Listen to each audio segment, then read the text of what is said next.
बिस्मिल्लाहिर्रहमानिर्रहीम। नाज़रीन अस्सलाम वालेकुम, मैं हूँ इमरान वसीम। नाज़रीन, आज के प्रोग्राम में एक बड़ी ख़बर पर आप नाज़रीन के साथ गुफ्तगू करेंगे और ख़बर यह है कि साबिक़ वज़ीर आज़म चेयरमैन PTI इमरान ख़ान ने एक मरतबा फिर chief election commissioner Sikandar Sultan Raja के ख़िलाफ़ बरतरफ़ी का रेफरेंस दायर करने का ऐलान किया है। इस ख़बर में आपको ये बताएंगे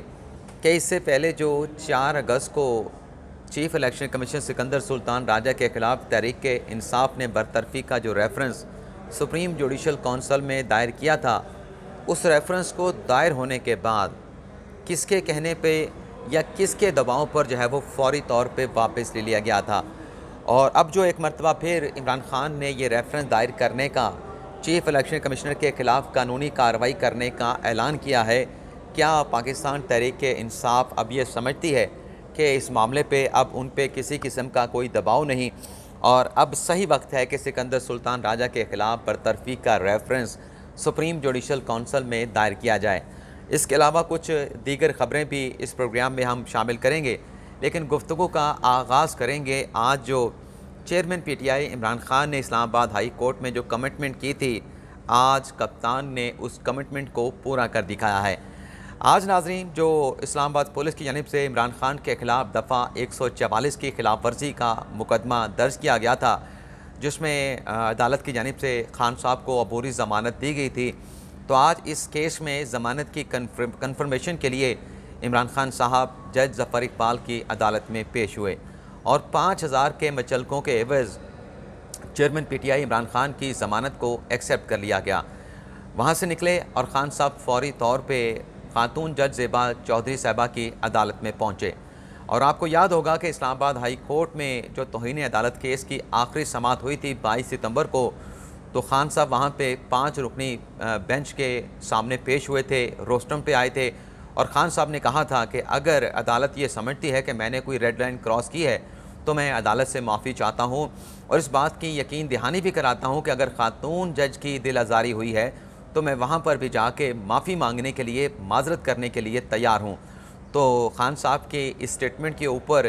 अदालत ने कहा था कि आप अपना तहरीरी बयान हल्फी जो है वो आइंदा समाज से पहले, जो कि 3 अक्टूबर तक मुलतवी की गई थी, आप जमा करवा दें। लेकिन इस स्टेटमेंट में जो खान साहब ने अदालत से कहा था कि वो खातून जज के सामने भी पेश होकर माजरत करेंगे, तो खान साहब जो है वो खातून जज ज़ेबा चौधरी साहबा की अदालत में पहुँचे और जैसे ही खान साहब जो है वो कमरा अदालत में दाखिल हुए, PTI के रहनुमा दाखिल हुए, खान साहब की लीगल टीम दाखिल हुई, तो पुलिस की जानिब से कमरा अदालत का जो दरवाज़ा था उसे बंद कर दिया गया। और खान साहब की खुशकिस्मती कहें या खान साहब की बदकिस्मती कहें कि खातून जज की अदालत में खान साहब पेश तो हुए, लेकिन खातून जज जो हैं ज़ेबा चौधरी साहबा वो रुखसत पर होने की वजह से आज अपनी अदालत में मौजूद नहीं थी। लेकिन खान साहब खातून जज के रीडर से मुखातिब हुए और उनसे खान साहब के क्या मुकालमे हुए वो मैं आपको पढ़ के सुना देता हूँ और फिर 19 सेकंड की एक वीडियो भी है खान साहब की कमरा अदालत की, वो भी मैं आपको दिखाऊँगा। खान साहब अदालत में गए तो जाके रीडर से पूछा कि जज साहबा कहाँ हैं, तो अदालती अमले ने जवाब दिया कि जज साहबा आज छुट्टी पे हैं। तो खान साहब ने उनसे कहा कि आपने जज साहबा ज़ेबा चौधरी साहबा को बताना है कि इमरान ख़ान आए थे, ज़ेबा चौधरी से माजरत करने आया था, मेरी किसी बात से ज़ेबा चौधरी की दिल आज़ारी हुई है तो माजरत खां हूँ। और फिर खान साहब ने कहा कि आपने पैगाम पहुँचा देना है, उन्हें बताना है और आपने गवाह रहना है कि मैं आया था माजरत करने के लिए। ये खान साहब ने आज अदालत में पेश होकर वहाँ पे जो अदालती अमला था उनके साथ मुकालमा हुआ। अब ये सुन लें। माजरत करना चाहता था उनके अल्फाज से कोई दिलआज़ारी, ठीक है, मेरी तरफ से फारूक साहब आप नहीं बताना।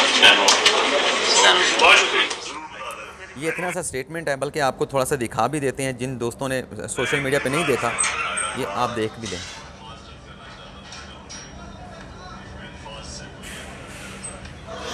ये है जी छोटा सा क्लिप, 19 सेकंड का है, खान साहब का 19 का है जी, नहीं 16 सेकंड का है। अब ये भी जिस लीगल टीम के मेंबर ने या तहरीक इंसाफ के जिस भी रहनुमा ने खान साहब को ये मशवरा दिया है, वो सही मायनों में पाकिस्तान तहरीक इंसाफ और इमरान ख़ान का खैर खा है। वो बंदा नहीं चाहता था कि खान साहब तौहीन अदालत केस में कन्विक्ट हों और वो 5 साल के लिए डिस्क्वालीफाई हो जाएँ। तो ऐसे जो लोग हैं जो खान साहब के इस किस्म के मशवरे देते हैं, जो कि सही मशवरे हैं, वो खान साहब के खैर खा पार्टी के रहनुमा हैं, खान साहब के खैर खा साथी हैं। लेकिन वो लोग जो कह रहे थे कि माफ़ी नहीं मांगनी और इस केस को कंटेस्ट करना है, तो वो जो लोग थे जो इस किस्म का मशवरा दे रहे थे वो खान साहब के खैर खा नहीं थे, बल्कि वो चाह रहे थे कि खान साहब के ख़िलाफ़ खान साहब कन्विक्ट हों तौहीन अदालत केस में और माइनस इमरान खान हो जाए। अब जो दूसरी खबर आपके साथ शेयर करनी है नाजरीन, शरीफ ख़ानदान के शुगर मिल का मुकदमा 6 अक्टूबर को समाअत के लिए सुप्रीम कोर्ट में मुकर्रर कर दिया गया है। उसके लिए 3 रुकनी बेंच बनाया गया है जिसकी सरबराही जस्टिस काजी फ़ाइज़ ईसा, उनके साथ जैसे याया अफरीदी और जैसे जमाल खान मंदूखेल शामिल हैं। तो ये एक बड़ा केस जो है वो सुप्रीम कोर्ट में समाअत के लिए फ़िक्स हुआ है। लेकिन इसके साथ साथ आपको ये भी बता दें कि ये जो सुप्रीम कोर्ट में अपीलें हैं ये शरीफ ख़ानदान की नहीं बल्कि लाहौर हाई कोर्ट से इमरान खान के दौरे हुकूमत में शरीफ ख़ानदान की जो शुगर मिल है उनके हक़ में फ़ैसला आ चुका है। यहाँ पे हुकूमत पंजाब ने जो है वो अपीलें दायर कर रखी हैं। अब जो तीसरी खबर है, जो खान साहब के लॉन्ग मार्च की तारीख़ का सबको बड़ी शिद्दत के साथ इंतज़ार है, क्योंकि सियासी अदम इस्तेहकाम है और जब तक ये मामला सियासी अदम इस्तेहकाम ख़त्म होकर सियासी इस्तेहकाम नहीं आ जाता, पाकिस्तान की मईशत जो है वो भी मुस्तहकम नहीं हो सकती। तो सबको इंतज़ार है कि खान साहब लॉन्ग मार्च की तारीख़ देंगे, खान साहब लॉन्ग मार्च की तारीख़ नहीं देंगे। अब तक खान साहब ने जितने भी जलसे किए हैं 51 जलसे खान साहब कर चुके हैं और खान साहब ने अभी तक अपनी तमाम वोटर सपोर्टर को, चाहने वालों को इंतज़ार फरमाइए के मोड पे लगाया हुआ है। लेकिन कल साबिक speaker national assembly Tehreek Insaf के रहनुमा असद कैसर साहब ने ये खामोशी तोड़ दी है और उन्होंने कहा है कि 8 रोज़ के अंदर इमरान खान साहब जो हैं वो लॉन्ग मार्च की तारीख़ का ऐलान कर देंगे और लॉन्ग मार्च की जो तारीख़ है 8 दिन में उसमें एक दिन भी ऊपर नीचे नहीं होगा। और ये जो 8 दिनों की डेडलाइन असद कैसर साहब ने दी है, हमारे सहाफ़ी दोस्त हसन अयूब साहब भी अपने एक ट्वीट में कह चुके हैं कि 7 अक्टूबर जो है वो PTI की लॉन्ग मार्च की तारीख़ हो सकती है। तो जो 8 दिनों की डेडलाइन है और जो 7 अक्टूबर की एक तारीख़ हसन अयूब हमारे सहाफ़ी दोस्त ने दी है उससे मिलती जुलती है। तो एक आध दिन ऊपर नीचे होता नहीं होता, लेकिन बहरहाल ये ख़बर आपके साथ हमने शेयर करनी थी। और एक ख़बर और भी है जो ऑडियो लीक के मामले के ऊपर पाकिस्तान तहरीक इंसाफ का एक बयानिया पहले सामने आया कि इस ऑडियो लीक से ये बात साबित हो गई है कि जो साइफ़र है वो इमरान खान साहब से छुपाया गया। वैसे तो शाह महमूद कुरैशी साहब का स्टेटमेंट आ चुका था कि साइफ़र आने के 1 से 2 दिनों के बाद उन्होंने इमरान खान साहब को इस साइफ़र से मुतल्लिक आगाह कर दिया था, साइफ़र दिखा दिया था। लेकिन अब इस बयानिया का भांडा जो है वो तहरीक इंसाफ के एक और बड़े सीनियर वज़ीर और सेक्रेटरी जनरल असद उमर की जानिब से फोड़ दिया गया है। और असद उमर का ये कहना है कि 10 मार्च को मुझे इल्म था कि साइफ़र आ चुका है और मुझे 10 मार्च को मालूम था, तो ग़ालिबन इमरान खान साहब को 9 मार्च को इस साइफ़र का इल्म हो चुका था। और अब ये जो बयानिया घड़ा गया या बनाया गया, तो इसमें जो कहा जा रहा था कि साइफ़र ताख़ीर से दिखाया गया, उसके बाद इस बयानिए को अब तब्दील करने की कोशिश की जा रही है कि